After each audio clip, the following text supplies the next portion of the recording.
چې څه غواړي اسلام آباد ستا د پلار دی دا ستا جاګیر دی دا د چا دی دا اسلام آباد دا څونه د پینټ پتلون دي دغونه د لنګوټیو د ژیرې دي دا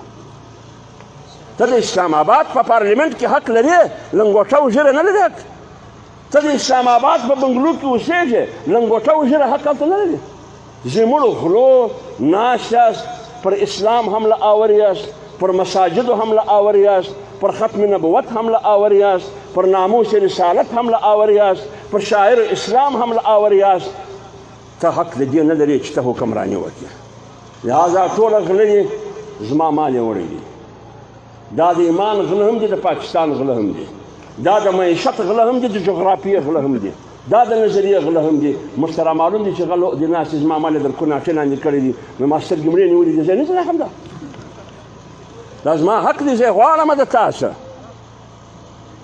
د چا په پروپیګنډه کې به نه راځي نه به د چا د پروپیګنډې څخه متاثره کېږي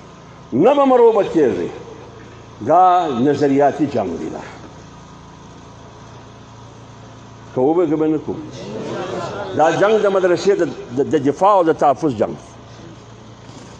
خلک یې مسخرې بولي او زه څه رقم زه ډېر کوچنی سړی یم د پارټي ډېر ادنا ورکلیم کارکون یم چې در کومه ځایه زه په پوهېږم نور لوی خلک مشهور دا جنګ د نظریې جنګ دی دا جنګ به ته ګټې دا جنګ چې ته نه وګټې ته ولاړې ختم شوې ستا مدرسې ولاړې ستا مساجد ولاړې ستا ازادي ولاړه بیا دی په وازه خوله ته بیا نصیحت نشي کولی نه په دی وازه خوله بیا ته تقریر کولی شي پر هر منبر پر هر معراب پر هر چوک ته ولاړې حکومت چلنجې ریاست چلنجې بیا به زه وګورم چې ته کلمه په زور ویلی شي که نه شي ویلی د دونه قرباني بعد دا ګټه موږ کړې ده دا د هغې په مفته کې ولې لکوو نه یې لکوو خپل حق به غواړو الله تعالی دې موږ ته توفیق او همت راکړي که چیرې داسې سپکه خبره شوي پر هغه معافي غواړم وما علینا الا البلاغ